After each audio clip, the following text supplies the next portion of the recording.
Maybe.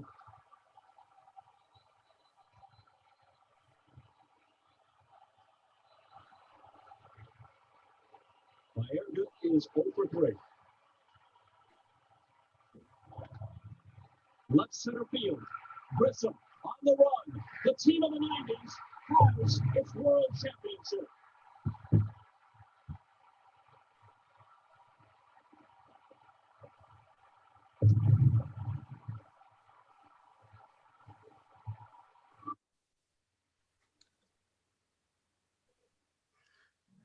Now it was good to watch, but you couldn't understand it.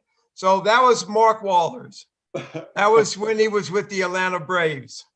And first thing, I just wanted to thank Natalie for helping me do this, and Mark. It has been fun for the last 8 months when I first met you at the gym, and we've been social distancing. And I mean, everything has been clean and we have been good. So it's been great. And when I first met Mark, I mean, this guy does the treadmill and this guy does the elliptical more than anybody. This guy is working his tail off. And, you know, when you're an athlete, you know, unfortunately, you know, you're used to working out. And there's so many athletes that do not work out and they become real big and they have a lot of from diabetes and they have problems. And this guy right here is not going to have any problems. This guy, when I was living in Atlanta, when my career was over with, I was, Bobby Cox was my roommate at Syracuse. And we became real good friends. And Bobby was a third baseman and great guy. You couldn't find, and Mark would tell you, he's one of the greatest human beings you ever met. He was a player's manager. I mean, he was the best. He just let you play. You give him 120%, you go out there and you play. Okay, that's the type of guy he was. And when I first met Mark, I started thinking about all the times that I actually saw him with the core four in Atlanta with Smoltzy, Glavin, Avery, and Maddox.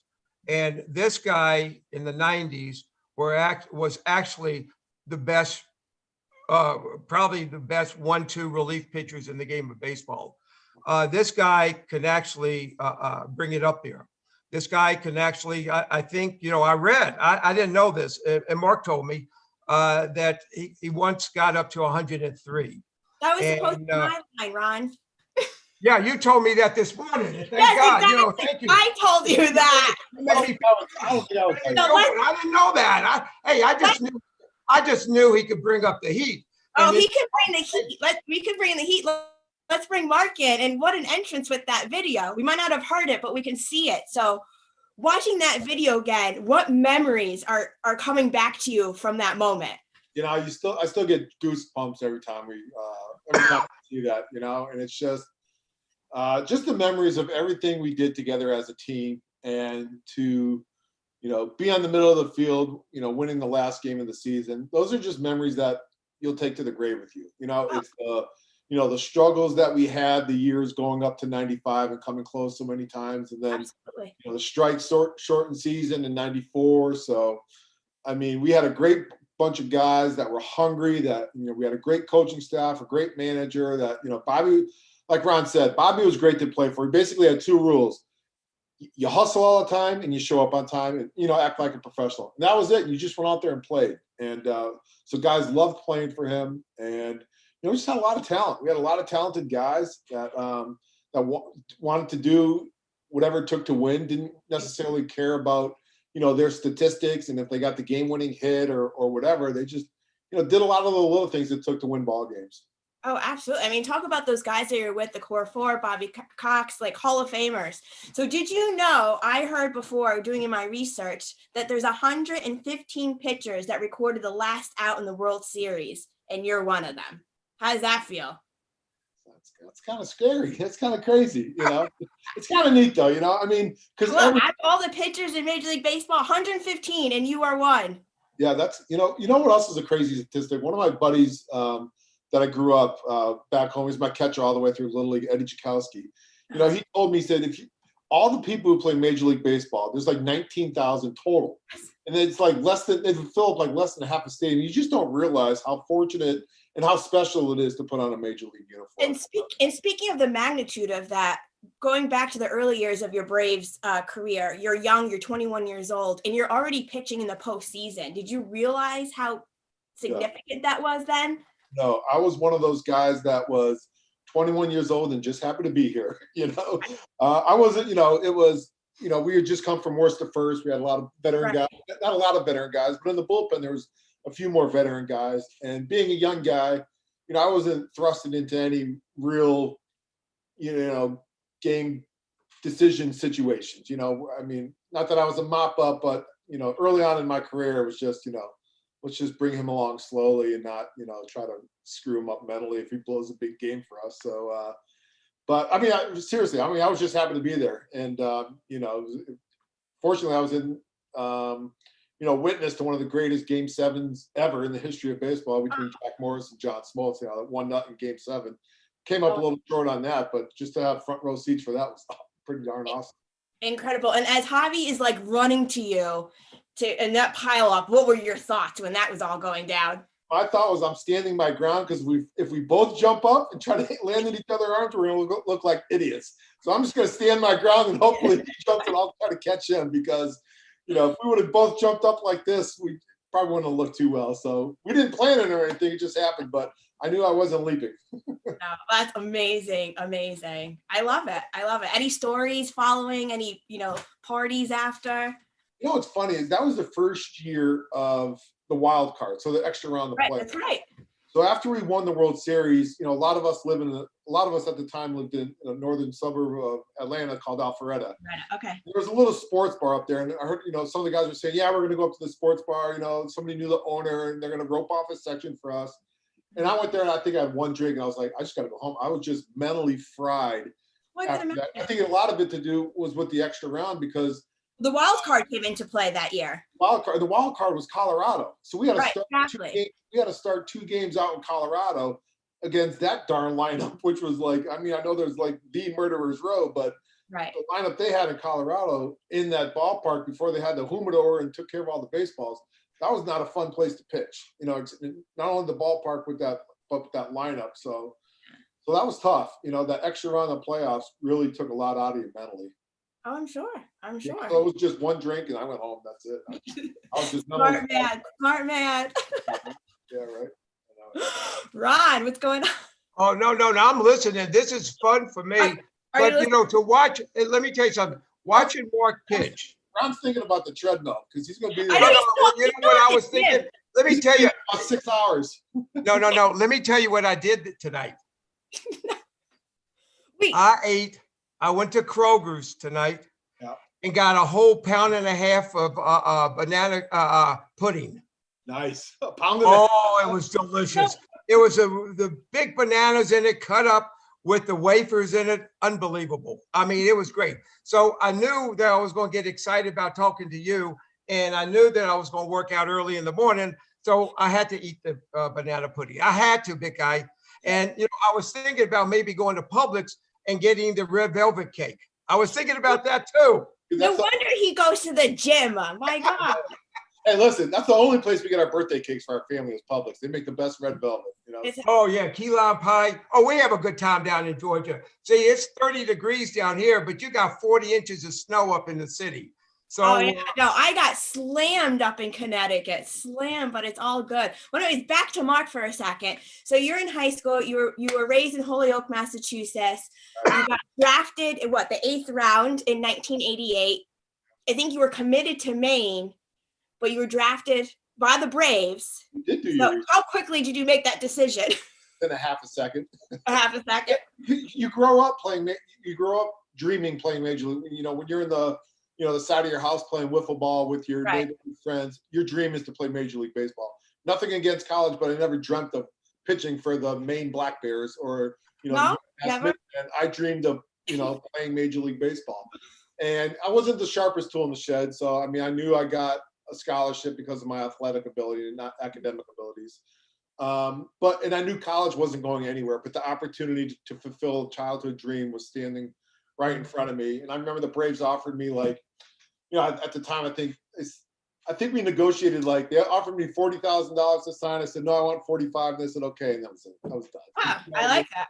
And if they would have said no, 35, I would have said okay to that too, but signing bonuses back then weren't what they are today. So I didn't do it for the money. Ron, he'll tell you, guys don't do it for the money. We love the No, game. back then, let me tell you, back then, high school baseball was really not big down in Atlanta. Football was really, really big. But what's really big was American Legion baseball. That's where the scouts were. And that's where you basically made your name. But first thing, you get to the ballpark, and first thing somebody will say, there's a scout for the Braves. There's a scout for the Brewers or the Yankees or the Tigers. And you get so excited. And, and then you find out later that they're looking at you. And Mark will tell you, that's the greatest feeling in the whole wide world. It's something that we started playing Little League baseball, and we played hard, and it was so much fun. And it's not like today where the parents are all on computers and they have lessons, they give lessons to this person and this kid, and there's so much pressure. We played, and Mark would tell you, we played wiffle ball, we played like stick ball. We had so much fun. Not only that, Your parents didn't push you. And they came to the game. And after the game, you lost the game. That's okay. Did you have fun? Oh, it was so much fun. It was no pressure. It's not like a mom and dad will say, why did you strike out with the guy on second base? We lost the ball game. Why did you do that? I just paid $2,000 for lessons. Why did you do that? Right. And I think of, speaking of no pressure, I think, Mark, you have a son that plays in high school, but he's not too into baseball. I think he's more into fishing. He loves both. I mean, fishing is absolutely his first passion. And I never pushed him, because I really believe that, if you want to be successful at something, you have to have it in your heart, and I never felt like, come on, we're going to go throw a bullpen. I never said no if they asked to go take back, hey, Dad, go throw me a bucket of balls or anything like that. But I never really pushed them because you have to love it. I mean, I ate, drank, and slept baseball growing up. I remember practicing my autograph in the second grade. That's what I wanted to do. And, but he's good at it. I mean, I'm like 6'4", he's 17. He's got like 3 or 4 inches on me. He's like 6'7", 6'8". He's got a great frame for a pitcher. In the last year or so, he's really gotten more involved, and he started taking lessons, signed up with the travel team. And, he might be able to, I don't know if he's too late to the party or not, but he's got a great frame. He's got a couple of great off-speed pitches. His command's getting there. And, I was a late bloomer. I didn't start, pump up my velocity until I was probably, late 19, 20 years old in the minor league. So he's still. Well, that's where you hit 103 miles per hour, right? In the minor league? Now everybody does it. I know. Now everybody does it. So have you done a side-by-side with you and your son? Is there any similarities between the two of you and your pitching? No, not really. No. I mean, I think like when he was, I think like natural talent and ability and mechanics, he's probably further along the last couple of years than I was when I was 16 or 17 years old. But I mean, we're down here in Atlanta where they have all these travel teams and perfect game tournaments and everything. And crazy. They have a lot of guys down here that people look at. And, hopefully somebody will see him playing, in one of these tournaments or something, and maybe give him a shot at, if he can help pay. You never know. You never know. Yeah, you never know. You never know. Never know. Like I said, he's got to want it in here. He's got to love it. I agree. You can have, and Mark would tell you, you can have all the ability in the world, but if you don't have it here, there's no way you're going to play. And Mark will tell you that how many ball players that you saw in the minor leagues, and when you were coming up, and you look at this guy is great. This guy has, this guy could hit, this guy could throw, this guy could field, but he didn't have it here. Exactly. And when you don't have it here, no discipline, he wasn't committed. And, there were so many guys in the minor leagues. I was like, I'm like, miles behind this guy as far as talent goes. I mean, this guy, you think, you're an A-ball or double-A. This guy's going to the big leagues. He's a sure can't miss prospect. But then, it's a Saturday night. You're in Charlotte in the minor leagues, and those guys are missing curfews. They're out, past, doing stuff they probably shouldn't be doing. And they don't, I mean, it takes a lot of sacrifice and a lot of discipline in the minor leagues and commitment as well as talent, because, I mean, the organization, they have ears. They know the ears and eyes down in the minor leagues. They know what guys are committed and are doing their job and not, taking their job seriously and running around after the ball games and stuff. So they're not stupid. They know there's a lot of money involved. They're not going to invest a lot of money that guys have put priorities ahead of baseball. See, Mark was eating steaks in the minor leagues where I was eating White Castles. Yeah. And Mark was making more money than I did when he was in the minor leagues that I made up in the big leagues. So I had to go eat White Castles again. I have to meet some fans, and I've become real good friends with the fans, so they take us all out to dinner. And listen, if you busted your tail in New York, your dinner was probably taken care of, Oh yeah, no. Natalie would tell you, I mean, without a doubt, really good care of you. But hey, there's two things. They will kill you if you don't hustle. Mm-hmm. Kill you. Natalie would tell you, if you hustle and give 120%, they might boo you. They might boo you, and they probably will, but they still would love you.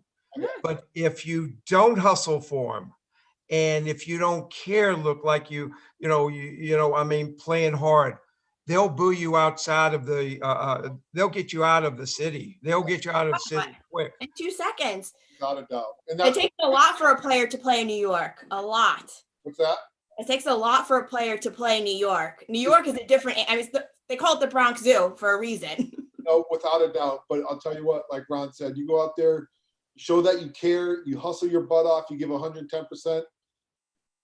I mean, when I got traded to New York in 2001, I was probably maybe the 24th or 25th player on the team on the roster. I wasn't very high up on the total. You were there.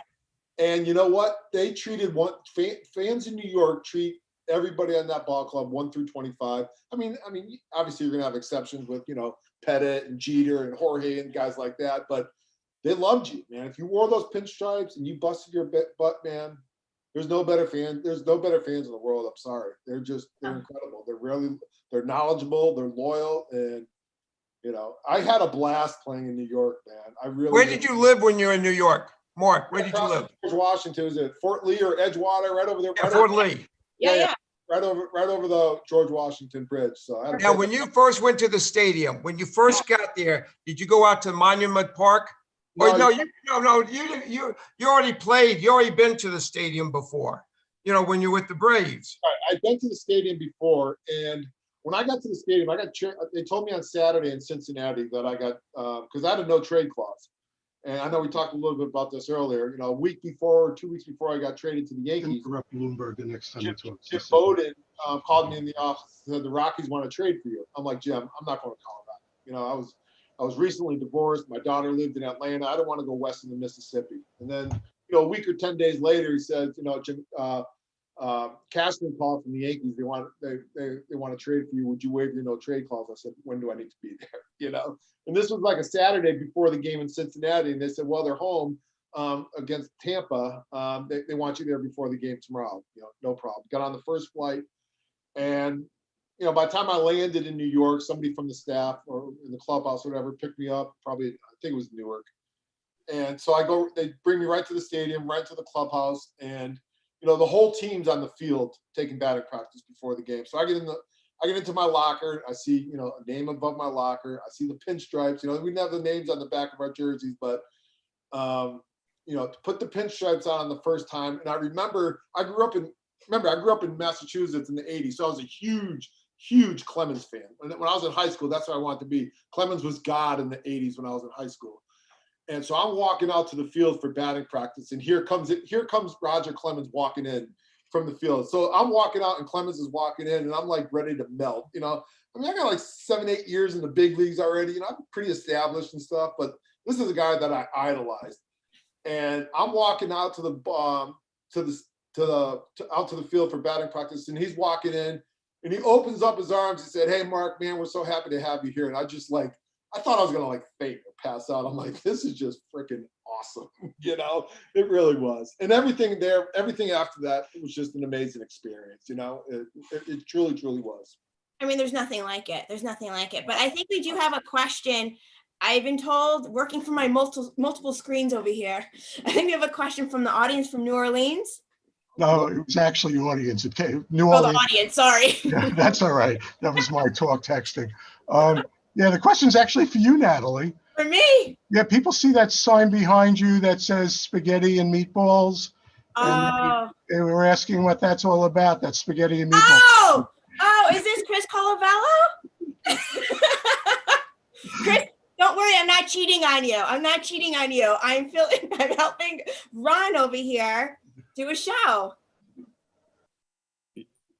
Chris, You can't go from one show host to another show No, host. I'm just a co-host for tonight. Don't worry, I would never cheat on you again. I should have told you. All right, thanks. Nice to meet all of you for the first time. Yes, welcome, Chris, my co-host for Spaghetti and Baseballs for the IABF. hey, Chris, let me ask you a question now. When was your last year up in the big leagues? What was your last year? 2016, I was in the big leagues a little bit with Toronto, and then 17 AAA. But 15 and 16 were really. 15 felt like my last year. Let's put it that way. Who are you with? Toronto. You were with Toronto the whole time. Did you do a lot of stuff with Jesse Barfield? I got to meet Jesse a couple times. He wasn't around as much. George Bell was around a lot. Okay. Devo was around. Homer Bush. Yeah, Homer wasn't there. I never met Homer, I don't think. But like Carlos Delgado was around a lot. Robbie Alomar was doing a lot of stuff up there. Those are my favorite times. And, got one of my favorite closers of all time on the call here tonight. Got to watch this guy on TBS my whole childhood. Was he one of the best? I thought Chris, was he one of the best? I thought he was talking about Yankee up in Toronto.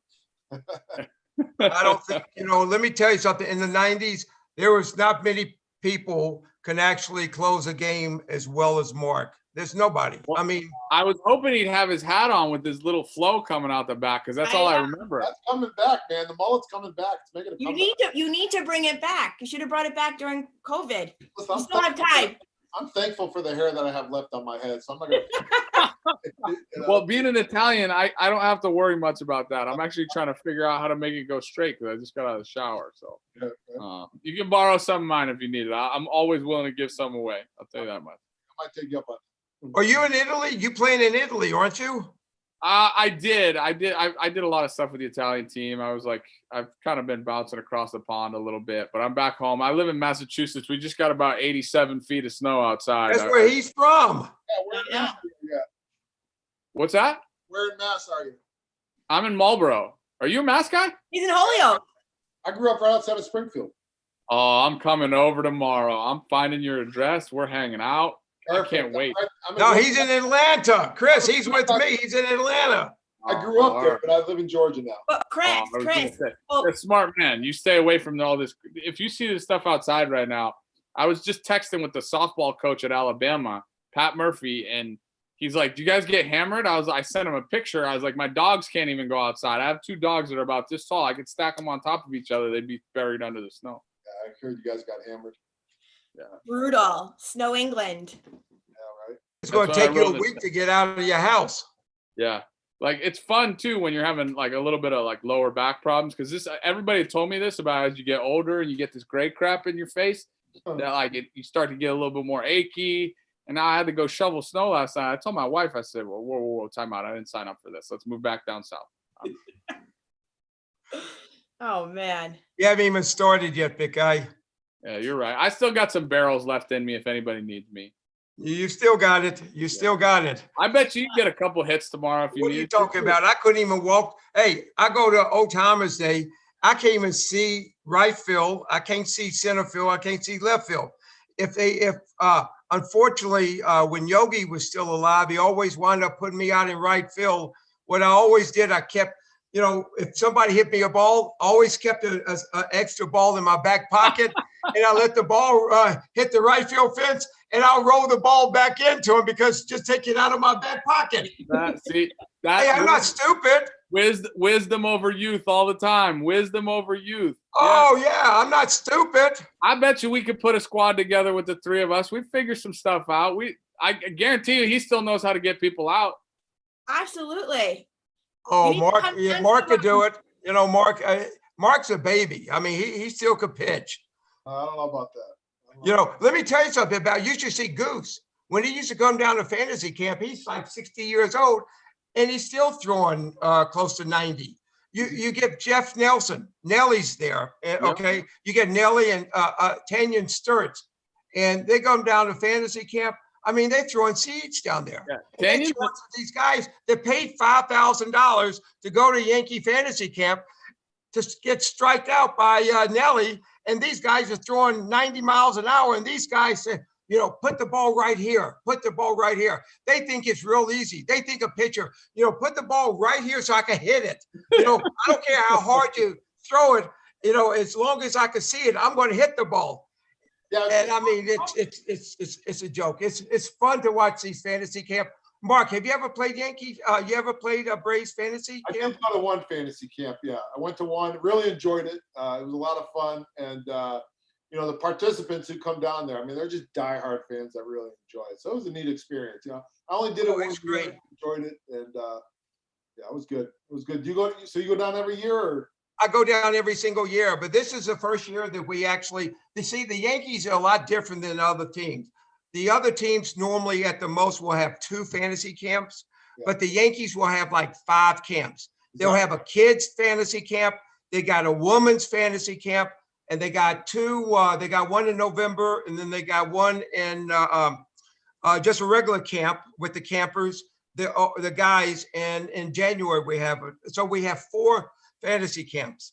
And we got you know, virus out this year, and it looks like probably next year is going to be virus out too, because people are still afraid to actually even if we got all the shots and stuff, there's going to be a lot of people that's still going to be afraid to go out. I think it's going to take a little bit of time to do this. We're kind of like, don't see it as much down here, Ron, because No, it's a lot different. You know, I mean, we haven't been locked down like some of these other states have for so long. Just like Florida. I've been in Florida. Maybe I shouldn't say that, but Florida's open. Oh, yeah, yeah. Our kids have been back to school. I mean, some of the stuff that's going on, it's just like, you know, I mean, every state is so different. I mean, it's so crazy. You know, a school in one county's going to go back to school, and then another county next to them, they'll stay out.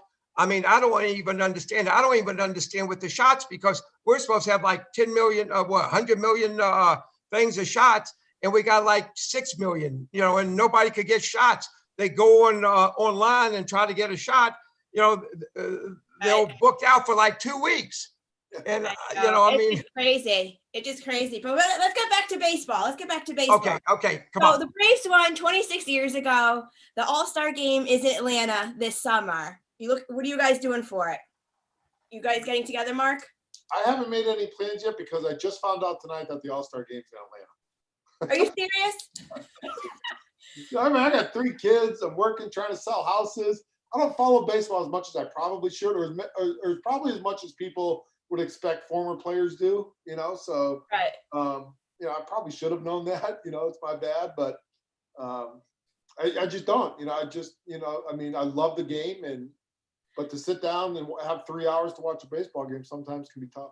Hey, you found out last night. I found out tonight that the All-Star game's in Atlanta. So, hey, you were a day ahead of me. You got that going for you. I never even knew it was in Atlanta. I live down here. Nobody even. Oh my God! I have a meeting tomorrow at 11:30 to already talk All-Star. I mean, you I'm work already at the planning network. All-Star tomorrow. You work at the network. That's cheating. That's I'm like Cheating. I'm probably more focused on the spaghetti than the baseball nowadays. Oh, I would love to have I'm some all about the spaghetti and spaghetti. meatballs now. I'm We got 2 Italians here right now. I'll give you some corned beef for some spaghetti Mark and wants meatballs. the pasta. No, I want Hey, spaghetti Mark. and meatballs. I want the regular meatballs. I don't want these veal meatballs. I go down in the city all the time, and I said, I want spaghetti and meatballs. Okay, Mark. meatballs. Just- We don't have meatballs. We have veal meatballs, and we have like duck meatballs, and we got all this other stuff. I said, I want spaghetti, with the regular spaghetti. You could put ragu sauce on it if you want.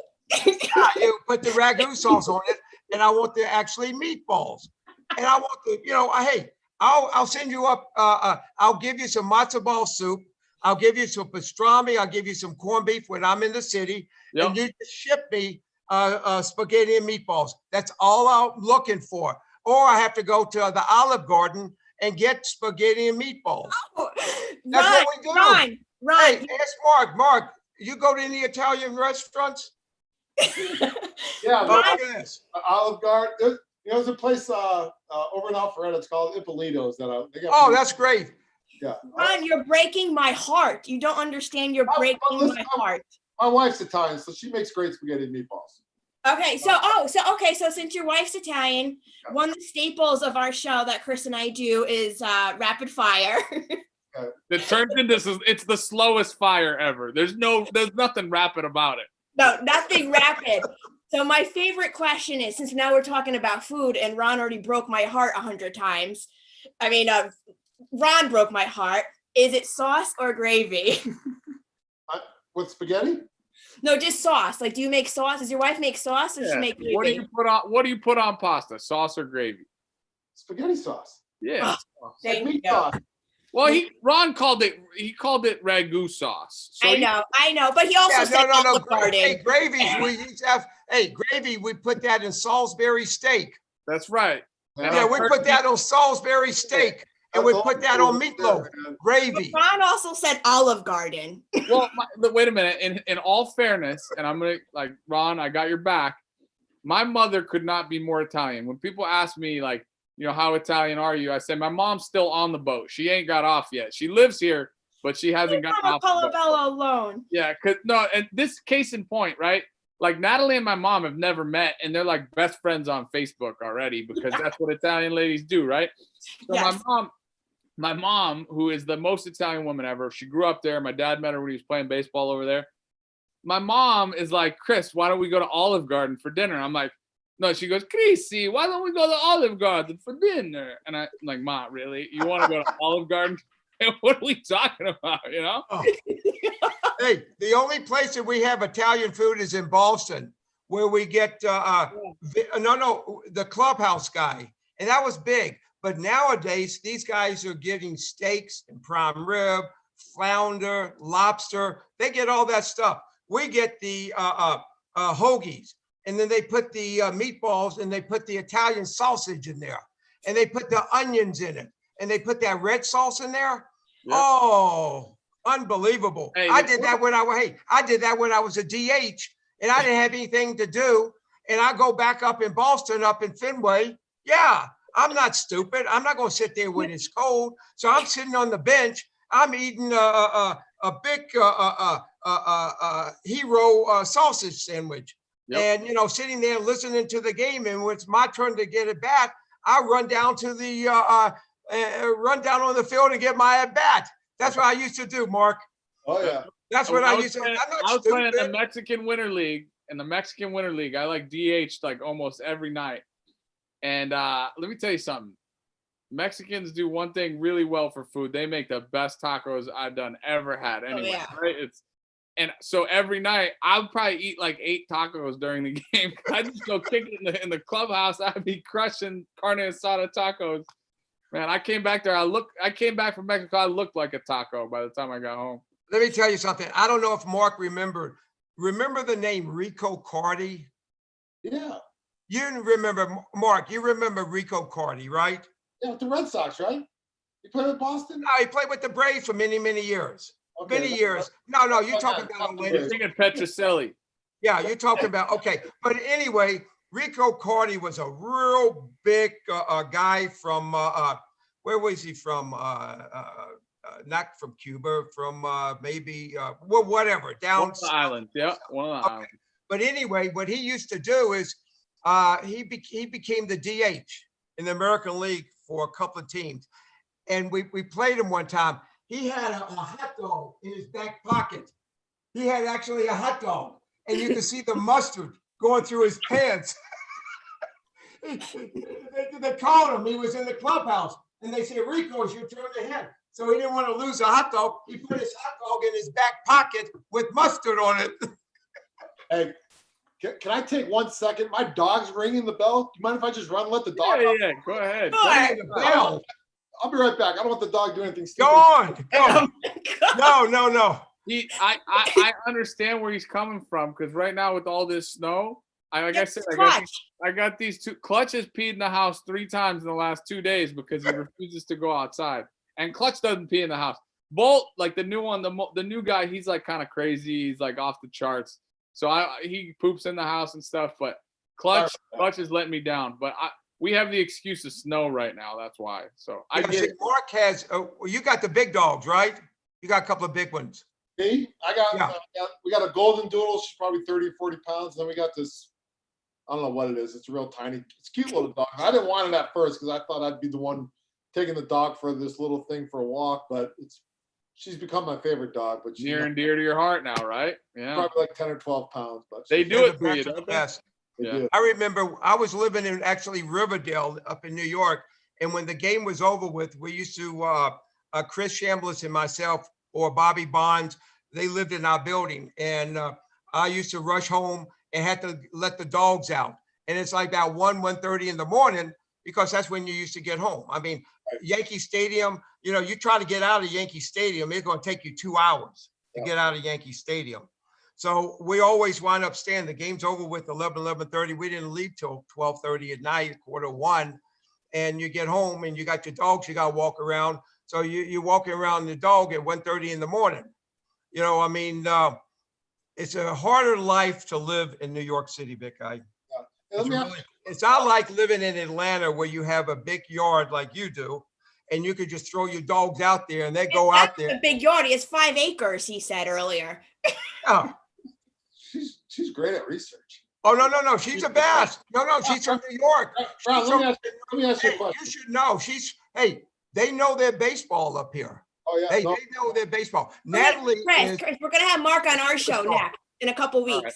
yeah, Hey, Mark, come on our show, Italian American Baseball Foundation. I'll ask you a Hey, question. you're allowed on because we had the last guest we had didn't have a vowel on the end of his last name. It was the first one. We had Joe Madden on, but he's a Paisan. You're in now because you got an Italian wife, so you're Exactly, it works. And you say sauce, so I'll let you in.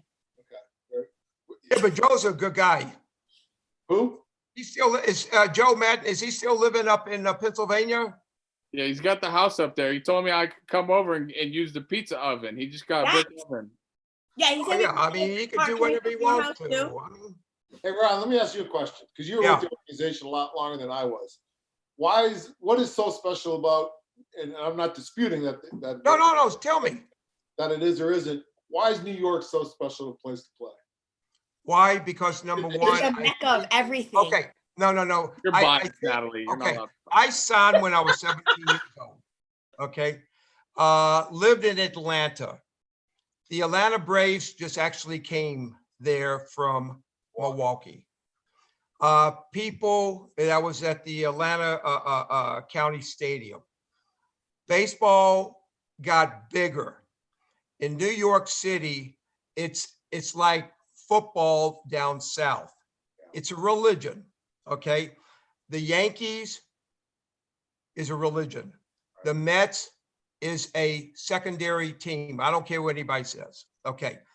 It is. The Atlanta Falcons is a secondary team compared to Georgia, okay?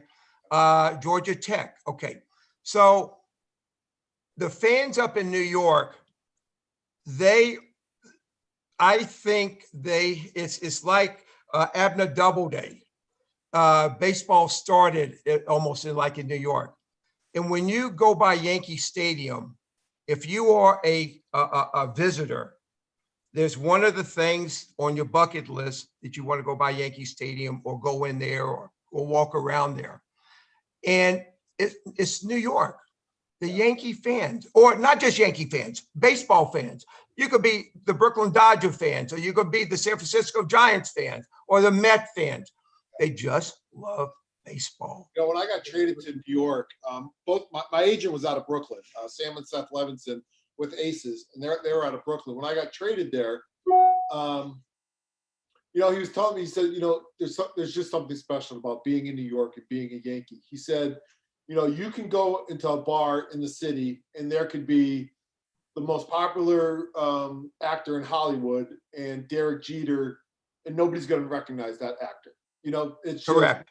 Just, Correct. And that's just how it is. It's like, that's where their focus is. And that's where their attention is. It's on, and not just Derek Jeter, Mariano, Jorge, you know, Paul O'Neill, Tino, any of the guys that I was fortunate enough to play with, but that's how it is. They not worshipped, but that's who they would flock to, as opposed to, like, you know, the Rock. See, living in Atlanta and know Tommy Glavine fairly well, and Jeff Blauser real well, and Greg McMichael and all those guys, you could walk downtown, they don't even know who you are, basically. They don't know who you are.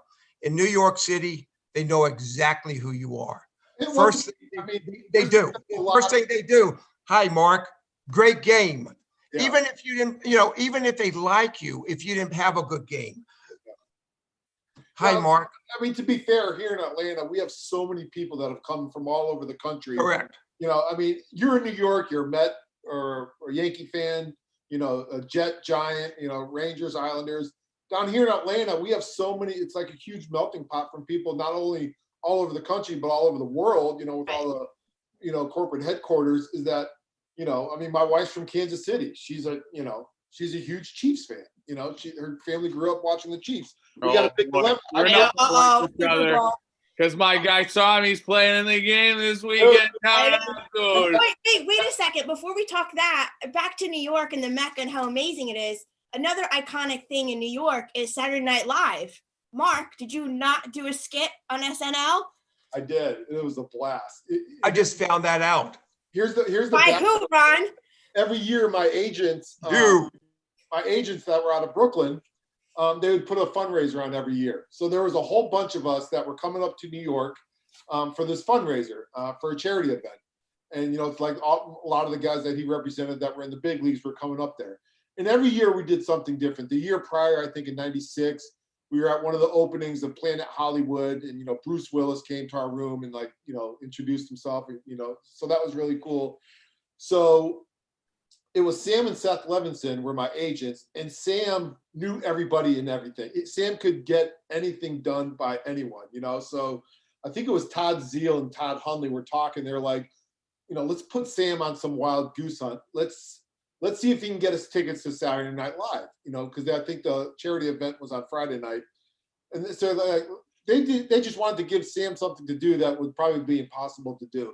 So like a week later, we get a call back saying, not only did Sam contact Saturday Night Live and get us tickets, the writers found out and wanted us to do a script for Saturday Night Live. So it was just, you know, it was nothing that Sam couldn't do. So everybody that was in that skit who saw it was represented by our agents. We were up there for the charity event that weekend. You had Todd Zeal, Russ Davis, Cliff Floyd, Mike Sweeney, Scott Rowland, your teammate Gerald Williams, right? A ton of you guys. Todd Hundley, yeah. Yeah. Todd Hundley, Chris Kattan, Helen Hunt. Yes, it was called The Baseball Dream. Yeah, and Will Ferrell was in it. Yeah, I think that was like early in is it Farrell or Ferrell? Whoever that really funny dude is. No, I don't think it was, but also at the end of that skit, they say that Ken Griffey was outside. Was he really outside, or is that he wasn't there? Yeah, I didn't think so because of what they. Yeah. I think Scott Rowland yelled out something like Griffey's out, or was Hundley yelled out Griffey's outside naked or something like that. But exactly, I think they said that because Griffey, you know, was probably the most popular player at the time. Right. Yeah, because this happened in '97. Yeah, I thought all the Braves were the most popular players because you were all the only team that I could watch other than the Red Sox because TBS carried the game. So like I watched you pitch probably as much as I watched Roger Clemens pitch when I was a kid. So by the way, I'm very honored to be on the same Zoom, just FYI. I know. How the hell did you get I appreciate it. Listen, we were talking earlier, I grew up a huge Clemens fan. There's actually I forgot what card company it was, but they made a baseball card. It was like a rookie idol card. And at the time growing up, you know, when I was a rookie, they said, you know, who was your idol growing up? And it was Roger Clemens. So I don't have a copy of it, but there's actually a baseball card with, me being a rookie and as Roger Clemens is my idol. So it was, and then the chance to play with him was just awesome. That guy, I mean, you know what the thing it was about the Yankees that surprised me more than anything is, because they had so many great players. I mean, they won in 96. I mean, they started winning in 96. I got there in 2001, but their run had already started. And I was surprised 1 through 25 how hard every player worked. Before the game, after the game, in the weight room, it was absolutely incredible. And I think as a pitching staff, Clemens was the leader of that pitching staff. Nobody worked harder than Clemens. Nobody whatsoever. I mean, he set the tone because, I mean, if Clemens is working this hard after he accomplished, you just had to follow in his footsteps. Otherwise, you just felt like you were carrying your own weight, So, but that shocked me more than anything is that because you always had guys on your team that were gym rats and, spent a lot of times in the weight room. Every player on that Yankee team, man, was doing something to improve themselves where it wasn't like on the field in front of, well, sometimes it was if Jeter's out there at 1 o'clock taking ground balls or something like that. But they worked as hard as any other team that I'd ever played on. And that's one thing that the Balls did, that what George did. When George bought the team in 73 from CBS, he instilled a family relationship for everybody. Yeah. Everybody, I mean, he fired everybody every other day. I mean, every other day. I mean, you're gonna get your release papers. You're gone. You go upstairs up into the offices up there. You see people are packing, but the next day they come back. They got their Billy Martin probably never unpacked. Oh no, I had him for 4 years, and Jill, his wife now, well, his ex-wife, his last wife, who lives in Ocala, I still think she gets paid by the Yankee. And, and I think he had, people need a deal. Yeah, but it was, let me tell you something.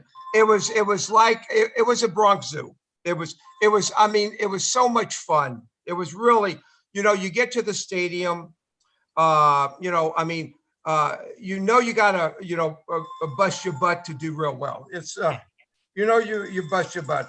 That's, I think Ron's getting a call. But back to the Yankees in '96 World Series. I had to ask, '96 World Series. They bring you in 8th inning with a 3-run lead. I'm having trouble with my internet connection for some reason now. Oh, really? Is that right? No, I'm kidding. Hey. You said it was okay. Don't let her bring that up. No, he said it was okay. Part of it. I'm sure there might be 1 or 2 Yankees fan on it that Yankees fans watching this that might enjoy this part. So we're good. Yeah. So talk to us about were you surprised when he brought you in that lead? What happened? It hadn't happened before. Okay. But before we talk any further about it, as a closer, your job is not to save a ball game. Okay. Your job is to get the last out. Right. So I mean, to me, the most important stat as a closer was games finished, because when that manager hands you the ball, he expects the game over. That's it. So to put the blame on anybody else would just be flat out wrong, because my job was to get the last out and I failed at it. You know what I mean? Having said that, I mean, there was only one other time throughout the course of the season where I started the 8th inning, and like I talk to Ron all the time, I grew up a Yankee fan. I saw Goose Gossage do it for 2 or 3 innings all the time. Watching Mariano, that was nothing for him to do it. So I certainly should have been prepared and been able to do it. It just one damn pitch didn't go where I wanted it to go, and that's it, so. It happens. So thank you. Yeah, I mean, obviously it doesn't matter whether it was the 8th inning or the 9th inning. I had a job to do to finish the ball game, and unfortunately, it didn't work. Natalie, even though Chris disagrees with me, thank you for handling that with grace. Max fine in kangaroo court for bringing that up tomorrow. Oh yeah, you got it, Chris. You got it. Yeah, kangaroo court is. He said I could. But but it's part of it. You know what I mean?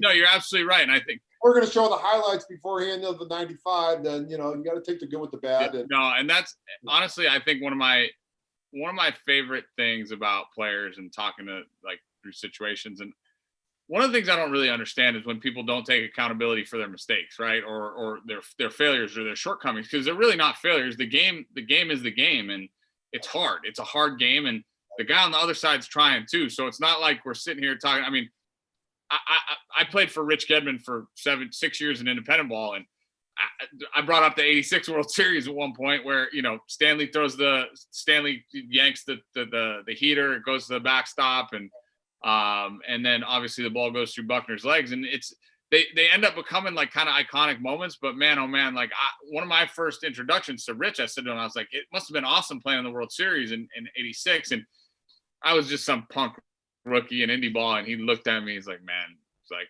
we lost, I hated it. And I was like, oh, he's choking on my words. But at the end of the day, like, it takes a special person to have gotten there, and then to obviously to be able to overcome it and keep playing. And Yeah, but how many times have you played and there's a man on third base, you strike out with a man and you lose a ball game? Yeah. And it's not the pennant, but it's like a pennant for us. Yeah. And I mean, if you're a great hitter, you get 3 hits in every 10 at bat. If you're a great hitter, okay? And 7 times you're not going to do well. Right. And I would tell you right off the bat, I mean, if Mark, if he's pitching now, if he knew, I mean, he's not going to make the mistake again. And, unfortunately, it was a mistake. It was part of the game. It's over with. That's the good part about it. It's over with. And, Listen, don't get me wrong, for years and years, it sucked. It's over with now, 25 years later. Now you can laugh about it. I don't know about laugh, because I look back to our series in 2015, the ALCS, and I mean, the World Series was teed up for us that year, right? We had handled Kansas City pretty well in the ALCS during the regular season. Felt good about the matchup with them, but we looked up, and before we knew it, we were down 2-0, and that's coming off the Rangers series. We were down 2-0 and ended up beating them 3-2. We won 3 in a row, but I think we kind of like took a deep breath after that series, and we're like, we're all right. And I look back to so many moments. I had an at bat in the 8th inning of Game 6, which ended up being the clinching game for them. I had like first and second, 2 outs, and it was my first time facing Wade Davis. And I remember, you talk about closers, like premier closers in the game, and I remember just feeling a little bit like that. I don't know, a little bit, not necessarily like nervous, but it's Wade Davis, that. Yeah, and then all of a sudden I just like yanked off a ball a little bit, and I popped it up, and I was like, man, if I just hit a double there, we win. We're going to Game 7, and then we knew whoever came out of the American League was going to win the World Series. So like, I get it. Believe me, that at bat, for as many good moments as have happened, like there are a lot of moments that haunt us, and for you, it just happened to be like, you're the closer, you're the guy that shuts the door. Not many people remember my at bat that game, but I do. I do. It's part of the game, unfortunately. I mean, hey, how about if you're a field goal kicker? If you miss a field goal in the last 3 seconds, Yeah. I mean, you got to take the good with the bad. And Mark will say, I mean, it hurts. It hurts down inside. It's always going to hurt you.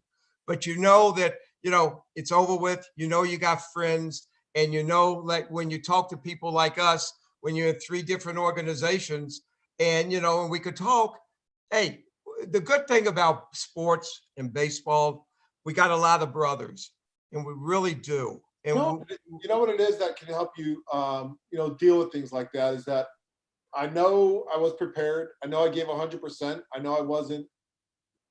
So, I mean, that's all you could do. I mean, I preach to the kids that I coach.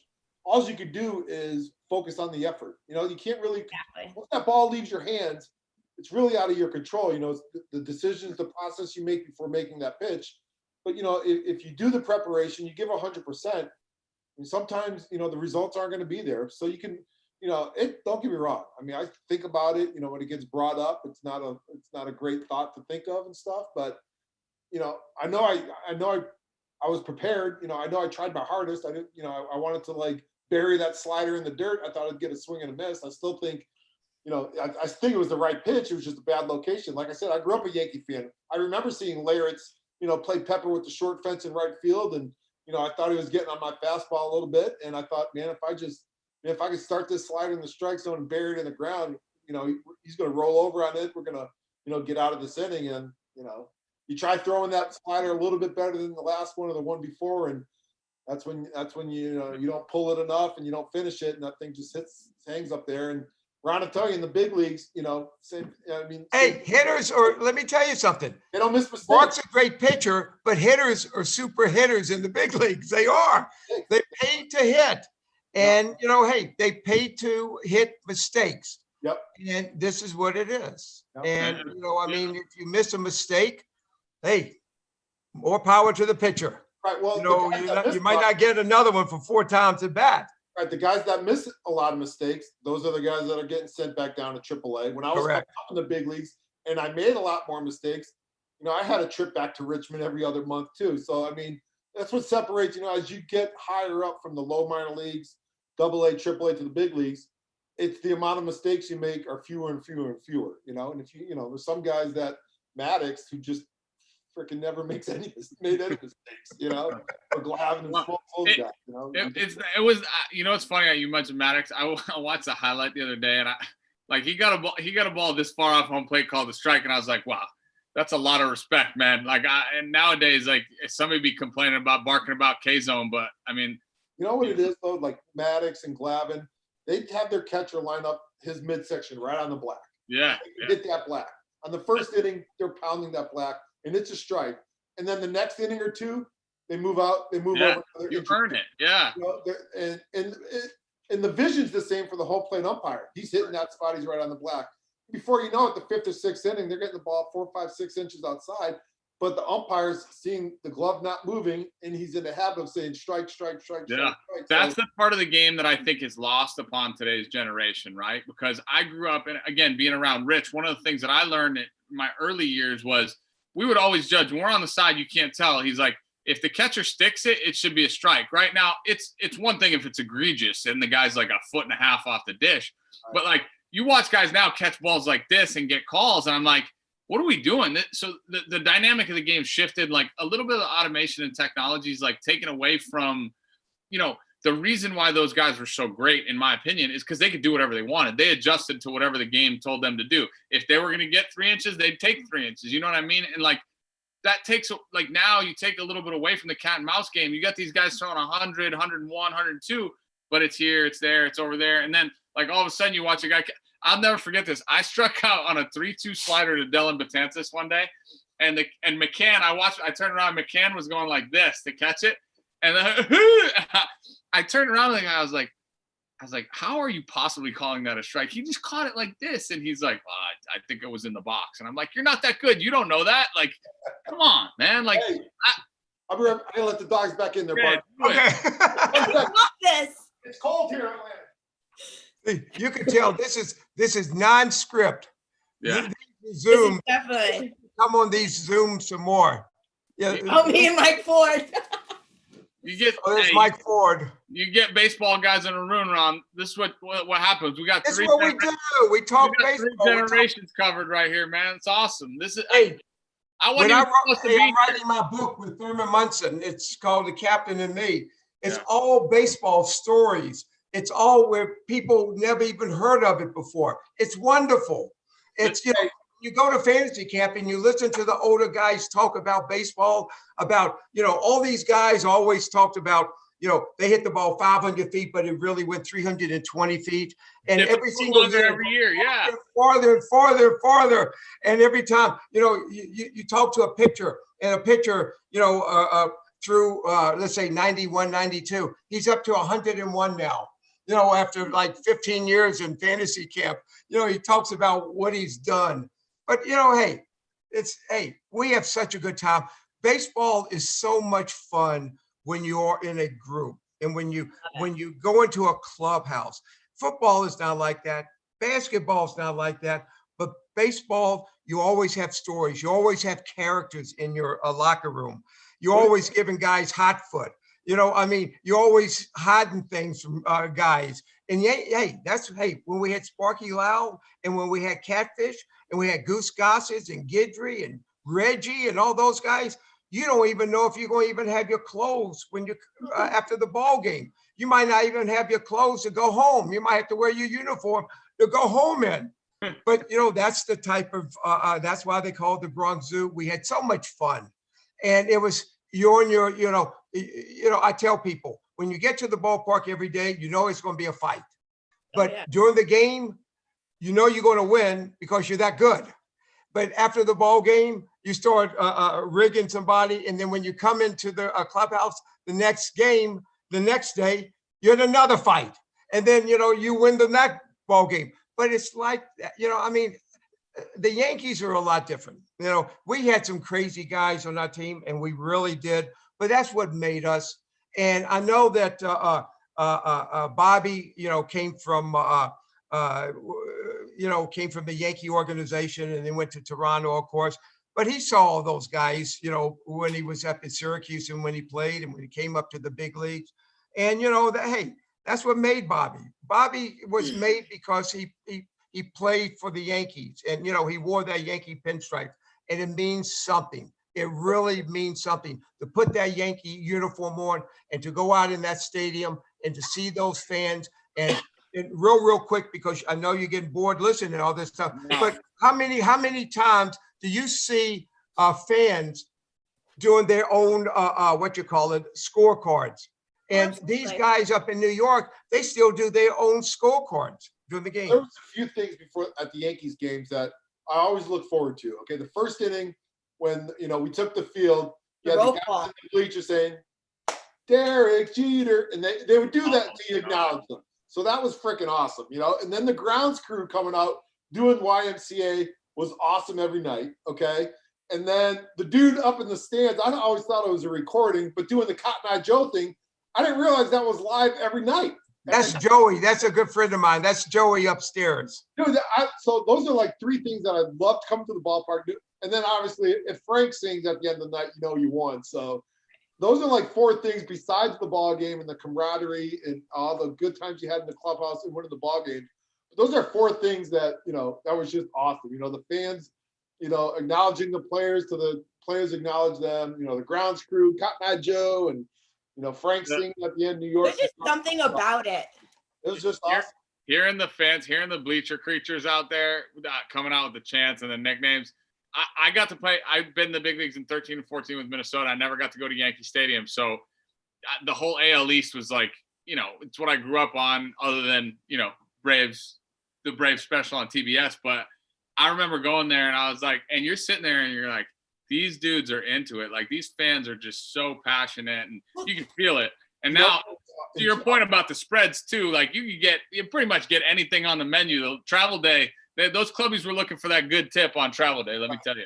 What was awesome? There's something to be said. You get goose for me, obviously, just as a fan going to Yankee Stadium. I've been going since I was 2. Just like the goosebumps, just walking through their Monument Park. Like there's just something about it. Just something about it. I was there in 2001, and I remember the last game. It was a home game in the playoffs when we beat Seattle, and Ichiro was with Seattle at the time, and one all-star, great ball player. But like when we knew we were gonna win, it was like his last at bat. The whole Yankee Stadium is cheering "Sayonara," "Sayonara," and I was like, "Oh my God, these guys they're just incredible." You know what I mean? Yankee fans just get on everything. I mean, you want to talk about research? They do their research, everything about every single player. Yeah. You know what's funny is I actually got Ron's muted. I don't think he knows. Oh, Ron's muted. Yeah, we gotta unmute him. Somebody do it from remotely. No, it's all right. It's intentional. Ron, like my dinner is here. I have to go. Oh no, I think we have to wrap this up. I don't want to. Real quick, if you don't do well. Oh no! What a jerk! Wrap it up. That's so messed up. This is what I go through. This is my career. I got. Thank you, Mark, for joining us today. Thank you, Fred. Listen. I'll extend this conversation whatever you guys want. You guys come on Spaghetti and Baseballs every day if you want. Yeah, we'll continue this for sure, Mark. Definitely. It was a good time. And I'll probably spend about 6 hours at the gym because he's there. Hey, Mark, go on, take care of your dog. I'll see you in the morning. Go home. Hey, what an honor. Guys, thank you for letting me sneak into this. Mark, obviously huge fan. Ron, huge fan. Chris, love you. Hey, Mark, love you, big guy. I'll see you. I know I'll see you over the weekend. There he is. So everyone, thank you so much for joining us, the Ron Blomberg Show. Thank you for having me co-host the Spaghetti and Baseballs, and to Chris Colabello for joining us. We're excited. Mark, thank you again so much. Hey, anytime. It was a blast. I really enjoyed it. Love hanging out and talking around every day at the gym. So happy to do it. Yes. I did some banana pudding for you, big guy. Chris, I eat some spaghetti and meatballs for you. All right, I'll bring Hey, you some. hey, Lenny, Joe, don't hang up yet because I just want to talk about my new sponsor just for 2 minutes. All right, 2 minutes, 120 seconds. That's it. Okay. Hey, I'm really serious now. I got a sponsor today from a real good friend of mine. His name is Miles Rundolph, and he's out of Boca Raton, and he's a sports psychologist. And I know that, Mark, remember Jack Llewellyn? I do. You know, okay. This guy does exactly the same thing as Jack Llewellyn. And he's going to be our sponsor. We're going to be talking to him some on our Zoom. I'm going to have maybe a special Zoom with him. And we're going to be talking about some serious kids that are having problems with baseball. He loves baseball more than anything. And we're going to have a lot of discussions with older guys and younger people, how he helps them. And he's a sponsor for me. I'm very proud. Miles, I love you, big guy. We're going to have a great time. Mark, I love you, big guy. Chris, I love you. Right back at you. Emily, I love you. I love you too. Y'all have a wonderful time. And hey, I saw your white dog back there, Mark. Yeah, there's a couple of little ones back there. A couple of them over there. All good. Love you, big guy. Enjoy. See y'all. Y'all have a great Bye-bye. day.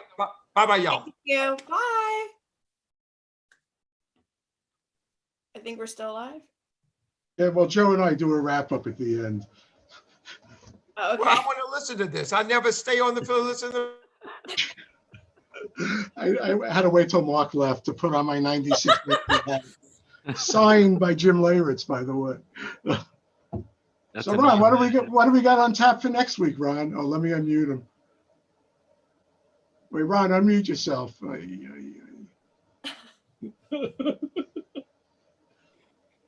Big guy. Oh, Chris is back. Wait, Chris is back. Unless he clicked on the wrong thing. I don't know. Chris. You were having Enough? I just wanted to. I didn't mean to hit leave. I just want to say thank you guys. I appreciate it. That was awesome. That was Thank you. awesome. Thank you for joining us. Thank you You're for so surprising Matt, muted. by the way. Ron, I love you too, man. I really do. Tell him not to mute you anymore. This is messed up.